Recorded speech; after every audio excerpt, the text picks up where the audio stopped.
നമസ്കാരം. ഭാരത് ലൈവിൽ ഇന്ന് നമുക്ക് അതിഥിയായി എത്തിയിരിക്കുന്നത് രാഷ്ട്രീയ നിരീക്ഷകനും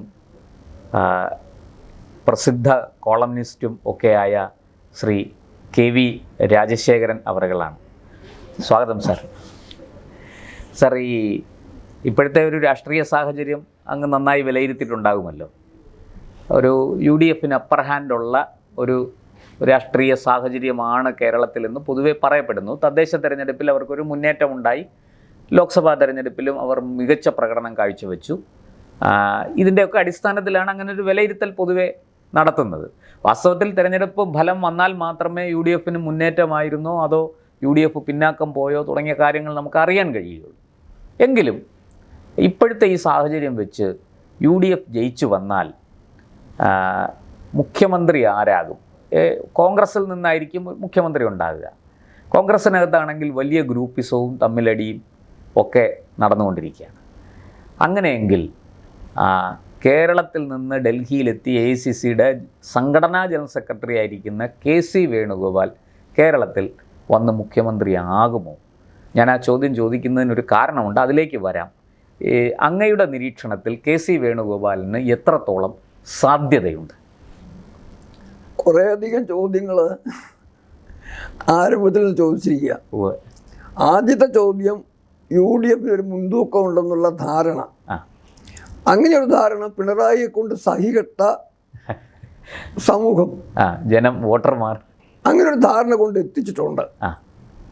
പക്ഷെ എൻ്റെ കാഴ്ചപ്പാടെന്ന് പറയുന്നത്, ഞാൻ മനസ്സിലാക്കുന്നത്, ശരിയാവാം തെറ്റാവാം, രണ്ടു കൂട്ടർക്കും, വലത് മുന്നണിക്കും ഇടതു മുന്നണിക്കും 70-ൽ കൂടുതൽ സീറ്റ് കിട്ടുകയില്ലെന്ന് എൻ്റെ കാൽക്കുലേഷൻ. ഈ തെരഞ്ഞെടുപ്പിൽ ദേശീയ ജനാധിപത്യ മുന്നണിക്ക് ഭരിക്കാനൊന്നും പറ്റിയില്ലെങ്കിൽ പോലും 10-ലധികം സീറ്റ് കിട്ടാൻ സാധ്യതയുണ്ടെന്നും അവർ പിടിക്കുന്ന വോട്ടുകളുടെ അടിസ്ഥാനത്തിൽ എല്ലാ മണ്ഡലങ്ങളിലും ചെറുതും വലുതുമായിട്ട് ചില മണ്ഡലങ്ങളിലൊക്കെ 10-30 മണ്ഡലങ്ങളിൽ നിർണായക ശക്തി തന്നെയാണ്. ഏതാണ്ട് ശക്തമായ 10 മണ്ഡലങ്ങൾ അവർ പിടിക്കുകയും മറ്റു പല മണ്ഡലങ്ങളിൽ സ്വന്തം വോട്ടും പിടിച്ച് അവർ മാറുമ്പോൾ വ്യക്തമായി പറയുകയാണ്, ഒരു കാലത്ത് കമ്മ്യൂണിസ്റ്റ് പ്രസ്ഥാനത്തിൻ്റെയും പിണറായി വിജയൻ്റെയും ഒക്കെ അക്രമ രാഷ്ട്രീയത്തിൽ സഹികെട്ടൊരു സമൂഹം അവരന്നും ആഗ്രഹിച്ചിരുന്നത് BJP പോലൊരു ജനസംഘം പോലൊരു പാർട്ടി വരണമെന്നാണ്. അതിന് സാധ്യതയില്ലെന്ന് കണ്ടെടുത്ത് അവർ മുഖ്യശത്രുവായ കൊലപാതക രാഷ്ട്രീയത്തിൻ്റെ വക്താക്കളെ മാറ്റി നിർത്താൻ വേണ്ടി കോൺഗ്രസിനെ UDFനെ സഹായിച്ചിട്ടുണ്ട്. പക്ഷെ ഇന്ന് പ്രത്യേകിച്ച് 2026 ഇലക്ഷന് അവർക്കൊരു വിജയ സാധ്യത കാണുമ്പം സ്വാഭാവികമായും അവർ സ്വന്തം വോട്ടും പിടിച്ചു പോകും. ആ പിടിച്ചു പോകുന്നത് യഥാർത്ഥത്തിൽ വോട്ടിൻ്റെ കണക്ക് പറയുമ്പോൾ ക്ഷീണം വരുത്താൻ പോകുന്നത് UDFനും, സീറ്റിൻ്റെ കാര്യം പറയുമ്പോൾ, അതായത് LDFന് നേരത്തെ ലഭിച്ച തിരുവനന്തപുരം ഉൾപ്പെടെയുള്ള പല സ്ഥലങ്ങളിലെ സീറ്റുകൾ കിട്ടാൻ പോകുന്നത് LDFനും ആയിരിക്കും നഷ്ടപ്പെടാൻ പോകുന്നത്. നേരെ മറിച്ച് വോട്ടുകൾ UDFന് കുറയുന്നതിൻ്റെ പേരിൽ പ്രത്യേകിച്ച് മധ്യ തിരുവിതാംകൂറിലും മറ്റുമൊക്കെ ചില സീറ്റുകൾ LDF UDFൻ്റെ കയ്യിൽ നിന്ന് പിടിച്ചെടുത്തത് ഞാൻ കൂടുതൽ വ്യക്തമാക്കാത്തത് പർപ്പസ്ഫുള്ളായിട്ട് തന്നെയാണ്. ചില മണ്ഡലങ്ങൾ എടുത്തു പറയാൻ തന്നെ പറ്റും. ഉദാഹരണത്തിന് ചങ്ങനാശ്ശേരി, അത് മാത്രം നിങ്ങളൊന്ന് വിലയിരുത്തിയാൽ മതി. അവിടെ UDFന് സ്ഥിരമായി വോട്ട് കൊടുത്തുകൊണ്ടിരുന്നൊരു വിഭാഗം ദേശീയ ജനാധിപത്യ മുന്നണിയിലേക്ക് മാറുക എന്നൊരു സാഹചര്യം വന്നു കഴിഞ്ഞാൽ സ്വാഭാവിക വിജയം LDFനാണ്. സമാന സ്വഭാവമുള്ള പല മണ്ഡലങ്ങളും ചുറ്റുവട്ടത്തുണ്ട്. അതെല്ലാം കൂടി 10-20 മണ്ഡലം വരും. കാര്യങ്ങൾ ആർക്കും എളുപ്പമല്ല. അങ്ങനെ പറയുമ്പം ആ സഹായം കൊണ്ട് വലിയൊരു പതനത്തിൽ നിന്ന് അത് കൂപ്പുകുത്താൻ സാധ്യതയുള്ള 40-ൽ താഴെ ആകി പോകാൻ സാധ്യതയുള്ള LDFൻ്റെ സംഖ്യ 50-ന് മുകളിലേക്ക് വരാം. പക്ഷെ അതുകൊണ്ടൊന്നും UDFന് 60-ന് മുകളിൽ പോകാൻ പറ്റില്ല. അപ്പം 60 രണ്ടുപേരും 60-50 ലെവലിലെ ഇപ്പോൾ ഉറപ്പായിട്ട് പറയാൻ പറ്റുള്ളൂ. അതുകൊണ്ട് ഇലക്ഷൻ കഴിഞ്ഞു കഴിഞ്ഞാൽ ഒരു പക്ഷേ മുന്നണികളുടെ ബന്ധങ്ങളിൽ മാറ്റം വരുത്തേണ്ടി വരും. മുസ്ലിം ലീഗ് LDF-ിലോട്ട് പോവുമോ, അല്ലെങ്കിൽ LDF-ൽ നിന്ന് അങ്ങോട്ട് പോകാൻ സാധ്യതയില്ല. അതോടെ നിൽക്കട്ടെ. ഏതായാലും അങ്ങ് ഉയർത്തിയ പ്രധാന ചോദ്യം എന്ന് പറയുന്നത് ആരാണ് മുഖ്യമന്ത്രിയാകാൻ പോകുന്നുള്ളതാണ്. അതെ, ഇവിടെ ഒരു ചോദ്യമുണ്ട്. രണ്ട് മുന്നണികൾക്കും ചേർക്കാവുന്ന ഒരു രണ്ട് കോമൺ പേരുകളുണ്ട്.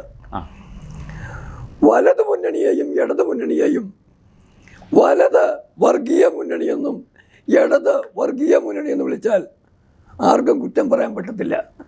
കാരണം രണ്ട് മുന്നണികളുടെയും കോമൺ ഫാക്ടർ എന്ന് പറയുന്നത് ഹിന്ദു വിരുദ്ധ വർഗീയതയാണ്. അങ്ങനെ വിളിക്കാം. രണ്ടാമത് വിളിക്കാവുന്നൊരു വിളിയാണ് വലത് അഴിമതി മുന്നണി, ഇടത് അഴിമതി മുന്നണി. രണ്ട് കൂട്ടരും കോമൺ ഫാക്ടറായിട്ട് ചേർക്കാവുന്നതാണ്. നമുക്കറിയാം, SNC ലാവിന് തൊട്ട് സ്വർണ്ണക്കടത്ത്, പിന്നെ സ്പ്രിംഗ്ലർ കേസ്, എത്രയോ എണ്ണിയാലെടുക്കാത്തത്ര ഇടതിൻ്റെ. സാർ, അതിന്റെ തുടക്കം ഒരു ഐസ്ക്രീം കേസിലാണ്. അതെ, അതിനെ നമുക്ക് ചർച്ച ചെയ്യാൻ പറ്റിയ ഒരു വിഷയമല്ല. അപ്പുറത്തും അതുപോലെ തന്നെ. അതെ, ഇപ്പോൾ രണ്ടും അഴിമതി മുന്നണികളാണ്. ഇപ്പോഴത്തെ അവസ്ഥ എന്ന് പറയുന്നത് പരസ്പര സഹകരണം 5 കൊല്ലം ആവർത്തിച്ചിരുന്നുകൊണ്ട് നടത്തിക്കൊണ്ടിരുന്ന അഴിമതി 10 കൊല്ലം അടുപ്പിച്ചൊരു കൂട്ടര് നടത്തി.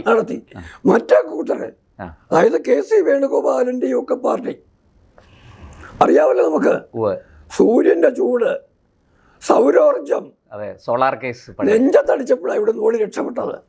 ബാക്കിയൊന്നും ഞാൻ പറയുന്നില്ല. ഞാൻ സൗരോർജം എന്നാണ് പറഞ്ഞത്, വേറെ ഒരു വ്യക്തിയുടെയും പേര് ചേർത്തുള്ള ഊർജ്ജം എന്നല്ല പറഞ്ഞത്. അത് നെഞ്ചത്തടിച്ചപ്പം രക്ഷപ്പെട്ട് ഓടിയതാ. ആ വേണുഗോപാലിൻ്റെ പാർട്ടിക്ക് 10 കൊല്ലം കഴിഞ്ഞ് അവരുടെ അഴിമതിക്കുള്ള അവസരം ഒക്കണം. കഴിഞ്ഞില്ല. ദേശീയ തലത്തിലെ കോൺഗ്രസ് പ്രസ്ഥാനവും അഴിമതിക്ക് കിട്ടിയ അവസരങ്ങൾ വേണ്ടത്ര ഉപയോഗിച്ച പ്രസ്ഥാനമാണ്. നെഹ്റുവിൻ്റെ കാലം തൊട്ട് സോണിയ രാഹുലിൻ്റെ കാലം വരെ. അവർക്കും ഇപ്പോഴെവിടുന്നെങ്കിലും 10 കാശ് ഉണ്ടാക്കണമെങ്കിൽ ഒന്നുകിൽ കർണാടകയിൽ നിന്ന് വേണം, ഹിമാചൽ പ്രദേശ്, തെലുങ്കാന. അവിടെ എവിടെയെങ്കിലും ഭരണമാറ്റം വന്നു കഴിഞ്ഞാൽ പുതിയൊരു ATM സ്ഥാപിക്കണം കേരളത്തിൽ. കാശ് വിഡ്രോ ചെയ്യണം. ആ കേരളത്തിൽ ATM സ്ഥാപിക്കണമെങ്കിൽ അതിനവർക്ക് രമേശ് ചെന്നിത്തലയെക്കാട്ടിലും VD സതീശനെക്കാട്ടിലും K സുധാകരനെക്കാട്ടിലും ഒക്കെ ഡിപ്പെൻഡബിൾ ആയിട്ടുള്ള ആള്, ആശ്രയിക്കാവുന്ന ആള് KC വേണുഗോപാലാണ്. KC വേണുഗോപാലാണെന്ന് അവർക്ക് വ്യക്തമായിട്ടറിയാം. പക്ഷെ സാർ, അവിടെ ഒരു പ്രശ്നമുണ്ട്. ഈ അടുത്ത കാലത്ത് KC വേണുഗോപാലിനെതിരെ വലിയ ആരോപണങ്ങൾ ഉയർന്നിട്ടുണ്ട്. ഹരിയാനയിൽ ഒരു ഗൗരവ് കുമാർ എന്ന് പറഞ്ഞ ആള് അദ്ദേഹത്തിന്റെ ഭാര്യയ്ക്ക് അസംബ്ലി സീറ്റ് കൊടുക്കാമെന്ന് പറഞ്ഞ് 1-2 കൊല്ലം കോടികൾ കൊടുത്തു. അദ്ദേഹം ഇവിടെ വന്ന് പത്രസമ്മേളനമൊക്കെ നടത്തി. അതിനകത്ത് പ്രിയങ്കയും കൂടെ ഉൾപ്പെട്ടിട്ടുണ്ടെന്നാണ് പറയുന്നത്. എന്തായാലും അവിടെ ചെയ്യുന്നത് ആ കുടുംബത്തിന്റെ അഴിമതിയുടെ മാനേജ്മെന്റ് ആണ്. കോൺഗ്രസ് വർക്കിംഗ് കമ്മിറ്റി എന്ന് പറഞ്ഞാലും രാഹുൽ, സോണിയ, പ്രിയങ്ക, റോബർട്ട് വധേര കുടുംബത്തിന്റെ സ്ഥാപിത താല്പര്യങ്ങളുടെ മാനേജ്മെന്റാണ് വേണുഗോപാൽ ഇപ്പോൾ ചെയ്തുകൊണ്ടിരിക്കുന്നത്. അങ്ങനെ പറയുമ്പോൾ അവർ കൂടെ ഉൾപ്പെട്ട ഏതാണ്ട് 9 കോടികളും കൊടുത്തെന്നാണ് പറയുന്നത്. എനിക്കറിയില്ല. ഒരു അസംബ്ലി അദ്ദേഹം ഇവിടെ വന്ന് പത്രസമ്മേളനമൊക്കെ നടത്തി. ഞാൻ പറഞ്ഞതല്ല, ഒരു അസംബ്ലി ഇലക്ഷൻ്റെ സീറ്റും ഉദ്യോഗം ഇത്രയും കോസ്റ്റ്ലി ആണോ എന്ന് നമുക്ക് അതിശയം തോന്നുന്നു. പക്ഷെ ആയിരിക്കും, കോൺഗ്രസ് രാഷ്ട്രീയമാണായിരിക്കും. അതുപോലെ നമ്മുടെ നവ്ജോത് സിംഗ് സിദ്ധുവിൻ്റെ വൈഫ് പറഞ്ഞത് 500 കോടിയാണ് മുഖ്യമന്ത്രി കിട്ടാൻ വേണ്ടി നിരതദ്രവ്യം, 500 കോടി നിരതദ്രവ്യം കെട്ടിവെച്ചെങ്കിൽ നിങ്ങളുടെ ടെൻഡർ ഓപ്പൺ ചെയ്യുള്ളൂ ഇല്ലേ? അത് കഴിഞ്ഞത് ലേലം വിളിയാണ് നടക്കുന്നതെന്ന് വ്യക്തം. ആ ലേലം വിളിയുടെ ഫ്ലോർ മാനേജർ ആയിരുന്നു KC വേണുഗോപാൽ. ഇപ്പൊ KC വേണുഗോപാലിന് മുഖ്യമന്ത്രിയാകാനുള്ള ഒന്നാമത്തെ സാധ്യത അതാണ്. അഴിമതിയുടെ വലത് അഴിമതിയുടെ മുന്നണിയുടെ മുഖ്യമന്ത്രിയായിട്ട് അദ്ദേഹം വന്നു കഴിഞ്ഞാൽ ഇന്ദ്രപ്രസ്ഥത്തിലിരിക്കുന്ന സോണിയയ്ക്കും കുടുംബത്തിനും ATM, എൻ്റെയും നിങ്ങളുടെയും നികുതി പണം എടുത്ത് ആ പണം ATM-ലിട്ട് അതങ്ങോട്ട് കൂട്ടുന്നതിനുള്ള അവസരം ഉണ്ടാവും. ഒന്ന്. അതേ സമയത്ത് തന്നെ വേണുഗോപാലിന് മുഖ്യമന്ത്രിയാകുന്നതിന് അവസരം ഒരുക്കാൻ വേറൊരു കൂട്ടരുമുണ്ട്. അതാരാണെന്നറിയാമോ? പണ്ട് പ്രത്യേകിച്ച് കുട്ടനാട്ടിലൊക്കെ തോട് ഇടത്തോടുകളുണ്ട്, ഉവ്വ്. വെള്ളം ഒഴുകുന്നു. അവിടെ ചിലപ്പോൾ ഒരു അനാഥ പ്രേതം വന്ന് വീഴും. ഓ അനാഥ പ്രേതം വന്ന് വീണ് കഴിഞ്ഞാൽ കേസിൻ്റെ നൂലാമാലയും അന്വേഷണത്തിൻ്റെ ഉറക്കമില്ലാത്ത രാത്രികളും ഒഴിവാക്കാൻ വേണ്ടി പോലീസുകാർ ചെയ്യുന്നൊരു പണിയുണ്ട്. ഇതാ വലിയൊരു മുളങ്കമ്പ് കൊണ്ടുവന്നിട്ട് ഈ ശവം പുളിങ്കുന്ന് സ്റ്റേഷൻ ചങ്ങനാശ്ശേരിയുടെ അതിർത്തിയിൽ തള്ളിവിടും. അപ്പുറത്തെ ചങ്ങനാശ്ശേരിക്കാരൻ തിരിച്ചും തള്ളിവിടും എന്ന് പറയുന്ന പോലെ ഈ KC വേണുഗോപാൽ അവിടെ ചെന്ന ശേഷം അവസരം നഷ്ടപ്പെട്ട പല വടക്കേ ഇന്ത്യൻ ഗോസായിമാരുമുണ്ട്. അവരെങ്ങനെങ്കിലും വേണുഗോപാലിനെ ഇങ്ങോട്ട് പറഞ്ഞു വിടാൻ വേണ്ടി നല്ല വാക്ക് പറഞ്ഞ് പുറത്തു നിന്ന് കുത്തിയാണെങ്കിൽ അങ്ങനെ എങ്ങനെയായാലും ഇങ്ങോട്ട് വിടുന്നതിനുള്ള സാധ്യതയുണ്ട്. അതുകൊണ്ട് KC വേണുഗോപാൽ ഇങ്ങോട്ട് വരിക എന്ന് പറയുന്നത് അഴിമതി സാധ്യതകൾ, വലതഴിമതി സാധ്യതകൾ വർദ്ധിപ്പിക്കുന്നു. ഒപ്പം തന്നെ വേറൊരു കാര്യമുണ്ട്. വർഗീയതയുടെ പേരിലും മോദി വിരുദ്ധ അഹങ്കാര വർത്തമാനങ്ങളുടെ പേരിലും വേണുഗോപാലിൻ്റെ പത്രസമ്മേളനം ശ്രദ്ധിച്ചിട്ടില്ലേ? ഇംഗ്ലീഷ് അറിയാൻ വയ്യാത്തവരോടോ ഹിന്ദി അറിയാൻ വയ്യാത്തവരോടോ എനിക്കറിയില്ല, ഞാനിങ്ങനെ ആരോടും ഉന്നയിക്കില്ല. ആരെങ്കിലും ചെന്നിട്ട് വേണുഗോപാൽജി ആദ്യ താരിഖ് എത്രയായി, ഇന്നത്തെ തീയതി എത്രയാണെന്ന് ആരെങ്കിലും അറിയാതെ ചോദിച്ചു അവനെ തിന്നാൻ ചെല്ലുക. സംസാര ശൈലി തന്നെ അങ്ങനെയാണ്. ഇതുകൊണ്ട് ഇദ്ദേഹത്തെ വെറുക്കുന്ന വലിയൊരു സമൂഹം AICCയുടെ ചുറ്റുവട്ടത്തുണ്ട്. അവരും ആഗ്രഹിക്കുന്ന എങ്ങനെയെങ്കിലും അവിടെ നിന്ന് ഇങ്ങോട്ടേക്ക്. പിന്നെ രാഹുലും പ്രിയങ്കയും തമ്മിലുള്ള തർക്കം അതൊക്കെ അവിടെ നിൽക്കട്ടെ. എന്തായാലും കേരളം നിശ്ചയമായും ഒഴിവാക്കേണ്ട ഒരു ദുരന്തമായിരിക്കും. ഇപ്പം ഞാൻ അങ്ങ് പറഞ്ഞില്ല, കർണാടകയിൽ സമാനമായൊരു ആരോപണം കർണാടകയിൽ നിന്ന് വന്നിട്ടുണ്ട്. അവിടെയും അപ്പോൾ അതുകൊണ്ട് അത് ഇന്നും ഇന്നലെയല്ല, വളരെ പഴക്കം ചെന്ന ആരോപണങ്ങൾ പോലും ഇപ്പം കണ്ടില്ലേ, 15 വർഷം മറ്റായെന്ന് എനിക്ക് തോന്നുന്നു. രാജ്യസഭയിലും ലോകസഭയിലും പോയിരുന്ന ആളാണ്. നിയമസഭ പറയുകയാണ്, സ്പീക്കർ ലോകസഭയിൽ രാഹുലിന് വേണ്ടി ഇടപെടാൻ എഴുതിച്ചപ്പോഴത്തേക്ക് രാഹുലിൻ്റെ കാര്യം രാഹുൽ പറഞ്ഞോളും, ബഹളം വയ്ക്കുന്നത് എന്ന് ചോദിക്കേണ്ടി വരുന്നു. മാന്യതയില്ലാത്ത പെരുമാറ്റം കൊണ്ട് മലയാളിക്ക് നാണക്കേട് വരുത്തുന്ന ആളാണ് ലോക്സഭയിൽ വേണുഗോപാൽ. അദ്ദേഹത്തെ നിയമസഭയിലേക്ക് വരുന്ന അവസ്ഥ, ഒരു മുഖ്യമന്ത്രിയാകുന്ന അവസ്ഥ അപകടകരമായിരിക്കും. പക്ഷെ സാർ, ഇതൊക്കെ പറയുമ്പോഴും ഇടയ്ക്ക് വേണുഗോപാൽ പത്രപ്രവർത്തകരുടെ ചോദ്യത്തിന് മറുപടിയായിട്ട് തനിക്ക് അങ്ങനൊരു മോഹമില്ല, താൻ ഡൽഹിയിൽ തന്നെയാണ് എന്നൊക്കെയാണ് അദ്ദേഹം മറുപടി പറയുന്നത്. അല്ല, ഒരുപക്ഷെ നമുക്കറിയില്ല ഏതാണ് അദ്ദേഹത്തിന് ലാഭം. ഇപ്പം കേരളത്തിൻ്റെ മുഖ്യമന്ത്രിയായ പിന്നെ ഈ ഹരിയാനക്കാരൻ ആരോപിച്ചതുപോലെ, കർണാടകക്കാരൻ ആരോപിച്ചതുപോലെ അവസരങ്ങളൊന്നും ലഭിക്കും. അവസരങ്ങൾ ലഭിക്കും, അത്രയും അവസരങ്ങൾ ലഭിക്കണമെന്നില്ല. കാരണം ഇത് പിണറായി പോകുമ്പം ഖജനാവ് ഏതാണ്ട് കാലിയായിരിക്കും. അതുകൊണ്ട് ആ ഒരു പ്രശ്നമുണ്ട്. വലിയ കേരളം അഭിമുഖീകരിക്കാൻ പോകുന്ന ഏറ്റവും വലിയ പ്രശ്നം സാമ്പത്തികമാണ്. വേറൊരു വിഷയം ചർച്ച ചെയ്യേണ്ടതാണ്. കാരണം സാറേ, നമ്മൾ ഇതിലേക്ക് തിരിച്ചു വന്നാൽ, അപ്പോൾ ഈ UDF രാഷ്ട്രീയം, കോൺഗ്രസ് രാഷ്ട്രീയം എടുക്കുമ്പോൾ വളരെ KC വേണുഗോപാലിനേക്കാൾ സീനിയറായ നേതാക്കൾ വേറെ നിൽപ്പുണ്ട്. ഉദാഹരണത്തിന് രമേശ് ചെന്നിത്തലയുണ്ട്, K മുരളീധരനുണ്ട്, അങ്ങനെ പലരുമുണ്ട്, തിരുവഞ്ചൂർ രാധാകൃഷ്ണൻ. ഇവരൊന്നും മോശക്കാരല്ല, ഇവരൊക്കെ മന്ത്രിമാരൊക്കെ ആയിട്ടിരുന്ന് കഴിവ് തെളിയിച്ചവരും കൂടിയാണ്. അപ്പോൾ അത് KC വേണുഗോപാലിന് അത്ര എളുപ്പമാണോ കേരളത്തിലെ മുഖ്യമന്ത്രി കസേര? ഈ ഒരു കാര്യം മനസ്സിലാക്കണമെങ്കിൽ കഴിഞ്ഞ UDF തോറ്റ ഇലക്ഷനാണല്ലോ കഴിഞ്ഞ ഇലക്ഷൻ. അതെ, 2021. ആ ഇലക്ഷൻ കഴിഞ്ഞ് പ്രതിപക്ഷ നേതാവിനെ തിരഞ്ഞെടുത്ത് എങ്ങനെയാണെന്ന് നോക്കിയാൽ മതി. അത് നിങ്ങൾക്ക് ചോദ്യങ്ങൾക്കെല്ലാം ഉത്തരം കിട്ടും. വളരെ ആകസ്മികമായി. അന്ന് കൃത്യമായി അർഹതപ്പെട്ട ആർക്കായിരുന്നു? രമേശ് ചെന്നിത്തലയ്ക്ക് തുടരാൻ അവസരം കൊടുക്കാമായിരുന്നു. ചെന്നിത്തലയ്ക്ക് കൊടുത്തില്ലെങ്കിൽ ചെന്നിത്തലക്കാട്ടിലും സീനിയറും പ്രഗത്ഭനുമാണ് തിരുവഞ്ചൂർ രാധാകൃഷ്ണൻ. അതെ, ആ തിരുവഞ്ചൂർ രാധാകൃഷ്ണൻ കൊടുക്കുന്ന അവസ്ഥയെ ഉമ്മൻചാണ്ടി ഭയപ്പെട്ടു. ഉമ്മൻചാണ്ടി ഭയപ്പെട്ടതിന് കാരണം എന്ന് പറയുന്നത്, ഉമ്മൻചാണ്ടിക്ക് അപ്പം വയസ്സ് വെച്ച് പറയുമ്പം അടുത്ത വർഷം എന്ന് പറയുമ്പോഴത്തേക്ക് 80 വയസ്സിനടുത്താവും ജീവിച്ചിരുന്നെങ്കിൽ ആ സന്ദർഭത്തിൽ ചാണ്ടി ഉമ്മനെ വളർത്തിക്കൊണ്ട് വരണം. ചാണ്ടി ഉമ്മൻ്റെ സാധ്യത ഉയർത്താൻ വേണ്ടിയാണ് ഉമ്മൻചാണ്ടി എന്ന് ബോധപൂർവം തിരുവഞ്ചൂർ രാധാകൃഷ്ണൻ്റെ കാല് വെട്ടിയത്. അല്ലെങ്കിൽ തന്നെ അങ്ങൊരു കാര്യം ഓർക്കണം, കോൺഗ്രസിലെ ആന്റണി ഗ്രൂപ്പ് എന്നെങ്കിലും AK ആന്റണിയും ഉമ്മൻചാണ്ടിയൊക്കെ മാറി മാറി മുഖ്യമന്ത്രിയാക്കിയല്ലോ. ഒരു വയലാർ രവി ആക്കിയോ, ഒരു വക്കം വിശ്വത്വനെ ആക്കിയോ? ഇല്ല. ഒരു വി എം സുധീരന് അവസരം കൊടുത്തോ? ഒരു ആര്യാടൻ മുഹമ്മദിന് സാധ്യത കൊടുത്തോ? അതും ചെയ്തില്ല. ആര്യാടൻ മുഹമ്മദിന്റെ കാര്യം എടുത്തു പറയണം. സീനിയറുമാണ്. അങ്ങനെ വരുമ്പം ഒരു തിരുവഞ്ചൂർ രാധാകൃഷ്ണൻ ആയിക്കോട്ടെ എന്ന് കരുതാൻ യാതൊരു സാധ്യതയില്ല. തീർച്ചയായിട്ടും. അതുകൊണ്ട് രാധാകൃഷ്ണന് സാധ്യത മുടക്കണം. ചെന്നിത്തലയ്ക്ക് അവസരം കിട്ടരുത്. കാരണം ചെന്നിത്തല വന്നാലും 26 ലക്ഷം വരുമ്പോൾ പ്രതീക്ഷയുണ്ട്. ഇതെല്ലാം കൂടെ കണക്കാക്കിക്കൊണ്ട് ഉമ്മൻചാണ്ടി ഉൾപ്പെടെയുള്ളവർ അതിന് വേണുഗോപാല് വേണ്ടതുപോലെ ചരടും വലിച്ചു. കാരണം വേണുഗോപാലിൻ്റെ അതായത് രമേശ് ചെന്നിത്തല കരുണാകരനോട് കാണിച്ച പണി തന്നെയാണ് വേണുഗോപാല് രമേശ് ചെന്നിത്തലയോട് കാണിച്ചത്. അത് പിന്നെ കൊടുത്താൽ കൊല്ലത്തും കിട്ടുമല്ലോ. അതെ. അപ്പോൾ അവൻ ഇതെല്ലാം കൂടെ ഉപയോഗിച്ചിട്ട് വേണുഗോപാലും ഉമ്മൻചാണ്ടിയും എല്ലാം കൂടെ കൂടിയിട്ട് വി ഡി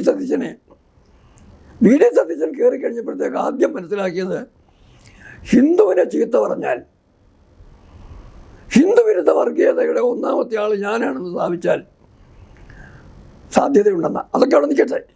ഏതായാലും വർത്തമാനകാല സാഹചര്യത്തിൽ ഞാനൊരു കോൺഗ്രസ്സുകാരനല്ല എന്നോട് അഭിപ്രായം ചോദിച്ചാൽ ഞാൻ പറഞ്ഞു ഇന്നും തിളങ്ങുന്ന താരം ഭരണം ഏൽപ്പിക്കാൻ പറ്റുന്ന ആൾ തിരുവഞ്ചൂർ രാധാകൃഷ്ണൻ തന്നെ. സംശയം തിരിക്കുന്നു. ശരിക്കും മർദ്ദനമേറ്റ പോരാടി വിജയിച്ച ചരിത്രം ആന്റണി ഗ്രൂപ്പിൽ നിന്ന് ഒരിക്കലും ഒരു ഔദാര്യവും കിട്ടിയിട്ടില്ല. KC ജോസഫും തിരുവഞ്ചൂർ രാധാകൃഷ്ണനും ഒരുപോലെ പ്രവർത്തിച്ച രാധാകൃഷ്ണനാണ് സീനിയറും.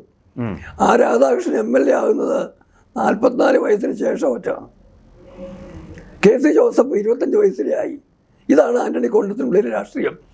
എന്നിട്ടോ റവന്യൂ മന്ത്രിയായിട്ടിരുന്നു, ആഭ്യന്തരമന്ത്രിയായിട്ടിരുന്നു, ഈ ഇരുന്ന ജലവിഭവ വകുപ്പ്, ഏത് വകുപ്പിൽ ഇരുന്നിട്ടുണ്ടെങ്കിലും ഗതാഗത വകുപ്പിലിരുന്നു, നിയമസഭയിലെ പെർഫോമൻസിൽ എല്ലാം ഉജ്ജ്വലമായ ചരിത്രം. അഴിമതിയുടെ കറ പുരണ്ടിട്ടില്ല. അടൂരാണെങ്കിലും കോട്ടയത്താണെങ്കിലും ഒക്കെ വികസനത്തിൻ്റെ സാധ്യതകൾ കൊണ്ടുവന്നു. നിന്നിടത്തും തോപ്പിക്കാൻ പറിച്ചു മാറ്റാൻ ആർക്കും കഴിയുന്നില്ല. ആ തിരുവഞ്ചൂർ രാധാകൃഷ്ണൻ അവസരം കൊടുക്കില്ല. കാരണം ഞാൻ ആദ്യം പറഞ്ഞത് അതൊരു പഴയ ആന്റണി ഗ്രൂപ്പിന്റെ അല്ല, അഴിമതി സാധ്യതയില്ല. ആന്റണി ഗ്രൂപ്പ് അവർ ആവശ്യപ്പെടുത്തൂല. അവർക്ക് ഇപ്പോൾ ആവശ്യമുള്ളത് വേറെ ആളുകളെയാണ്. ആന്റണിക്കും ഉമ്മൻചാണ്ടിക്കും മാത്രം മുഖ്യമന്ത്രി പദം കൊടുത്ത ആന്റണി ഗ്രൂപ്പ് ഒരിക്കലും ഒരു തിരുവഞ്ചൂർ രാധാകൃഷ്ണനെയോ ഒരു PC വിശ്വനാഥനെയോ ഒരു ഷാഫി പറമ്പിലിനെയോ വേണ്ട ഒരു രാഹുൽ മങ്കൂട്ടത്തിനെയോ വളരാൻ അനുവദിക്കില്ല. ഞാൻ കൂടുതൽ പറഞ്ഞാൽ ഗോപാലകൃഷ്ണൻ, അഡ്വക്കേറ്റ് ഗോപാലകൃഷ്ണൻ ഗുരുവായൂർ പറഞ്ഞതിന് സമാനമായി പോകും. എനിക്കങ്ങനെ പറയുന്നതിന് കുഴപ്പമൊന്നുമില്ല. എങ്കിൽ ഞാൻ പറയുന്നില്ല. അല്ല സാറ്, അപ്പോൾ അങ്ങനെയാണെങ്കിൽ ഈ പറഞ്ഞതുപോലെ നമ്മൾ UDFൻ്റെ രാഷ്ട്രീയമാണ് ചർച്ച ചെയ്ത് വന്നത്. രമേശ് ചെന്നിത്തലയ്ക്ക് ഒരു സാധ്യത ഇതിനകത്തുണ്ടോ? അതുകൂടി പറഞ്ഞ് നമുക്ക് ഈ ചർച്ച അവസാനിപ്പിക്കാം. ഏതാണ്ട് എനിക്ക് തോന്നുന്നത് ഒരു കോംപ്രമൈസ് എന്നുള്ള നിലയ്ക്ക് വരാനുള്ളൊരു സാധ്യത ഉണ്ടോ എന്നാണ് ചോദ്യം. UDFന് സീറ്റ് വളരെ കുറയുന്നൊരു ഘട്ടം വന്നു കഴിഞ്ഞാൽ അവർ പ്രതീക്ഷിക്കുന്നത് പോലെ ഉള്ള ഭൂരിപക്ഷം പ്രതീക്ഷിക്കേണ്ട. സീറ്റുകളുടെ കാര്യത്തിൽ കുറയുന്നൊരു സാഹചര്യം വന്നാൽ മുസ്ലിം ലീഗ് പറയുന്ന കണ്ടീഷനുകൾക്ക്, അതായത് നേരത്തെ സ്വർണ്ണക്കള്ളക്കടത്തിലൊക്കെ കയറി ഇടപെട്ട രമേശ് ഉണ്ടല്ലോ, അതിന് പാണക്കാട് തങ്ങളോട് പോയി സംസ്ഥാപരാധം പറഞ്ഞ് ക്ഷമ പറയേണ്ടി വരും. സ്വർണ്ണക്കള്ളക്കടത്തിൽ രമേശ് നടത്തിയ ഇടപെടലാണ് അക്കാലത്ത് ലീഗ് രമേശിനെ എതിർക്കാനും രമേശിൻ്റെ രാഷ്ട്രീയ ഭാവിക്ക് പിടിവീണതും. അതിന് സംസ്ഥാപരാധം പറയണം. പിന്നെ ഒന്നുകൂടെ വേണം, അത് രമേശ് ചെന്നിത്തല കൃത്യമായിട്ടും ലീഗിൻ്റെയും അല്ലെങ്കിൽ കേരള കോൺഗ്രസിൻ്റെയും താല്പര്യങ്ങൾ സംരക്ഷിക്കുന്നതിന് വേണ്ടിയുള്ള സമ്മർദ്ദത്തിന് വഴങ്ങണം. വഴങ്ങിയാൽ മാത്രം പോരാ, നിർണായക വകുപ്പുകൾ ആഭ്യന്തരവും ധനകാര്യവും റവന്യൂ ഉൾപ്പെടെ വിദ്യാഭ്യാസവും ഉൾപ്പെടെ വിട്ടുകൊടുക്കണം. ഈ പറയുന്ന കൂട്ടർക്ക് വിട്ടുകൊടുക്കണം. വീണ്ടും തിരുവനന്തപുരത്ത് കാണാൻ പോകുന്നത് പ്രത്യേക വേഷം ധരിച്ച മതചിഹ്നങ്ങൾ പ്രകടമാക്കുന്ന അവതാരങ്ങൾ സെക്രട്ടേറിയറ്റ്. അതായത് സാർ, പഴയ 5ാം മന്ത്രി വിവാദത്തിന്റെ ബാക്കി നമുക്ക് സംശയം വേണ്ട. പക്ഷെ ഒരു കാര്യമുണ്ട്, ഇതിനെയൊക്കെ മാറിയ കേരളം ഭരണം കൊടുത്താൽ പോലും ഒരു പിടിയല്ല, നിയമസഭയിൽ ചോദിക്കാൻ ആളുണ്ടാവും. ശോഭാ സുരേന്ദ്രൻ ഉണ്ടാവും, വി മുരളീധരൻ ഉണ്ടാവും, രാജീവ് ചന്ദ്രശേഖർ ഉണ്ടാവും, മാത്രമല്ല അവരോടൊപ്പം പലരും ഉണ്ടാവും. അത് തന്നെയല്ല, ഈ തരം സംവിധാനങ്ങളെ സംരക്ഷിക്കുന്ന ഗവൺമെൻറ്റല്ല കേന്ദ്രത്തിലുള്ളത്. സ്വാഭാവികമായും വിചാരിക്കുന്നത് പോലെ എളുപ്പമല്ല കാര്യം. തന്നിഷ്ടം ചെയ്യുന്നത് ചെന്നിത്തലയെ മറ്റും മുഖ്യമന്ത്രിയാക്കി കൊണ്ടുവരുന്നവർക്കും എളുപ്പമാവില്ല, ചെന്നിത്തലയ്ക്കും എളുപ്പമാവില്ല. അതാണ് നമുക്ക് പറഞ്ഞു നിർത്താവുന്ന ഒരു കാര്യം. തീർച്ചയായിട്ടും സാർ, ഈ കുറച്ച് സമയം UDF രാഷ്ട്രീയത്തെക്കുറിച്ചും കേരള നിയമസഭാ തെരഞ്ഞെടുപ്പിനെ കുറിച്ചും ഉള്ള ഒരു നിരീക്ഷണം ഞങ്ങളുമായിട്ട് പങ്കുവച്ചതിൽ വളരെയധികം നന്ദി. അവസരം തന്നതിന് വളരെ നന്ദിയുണ്ട്.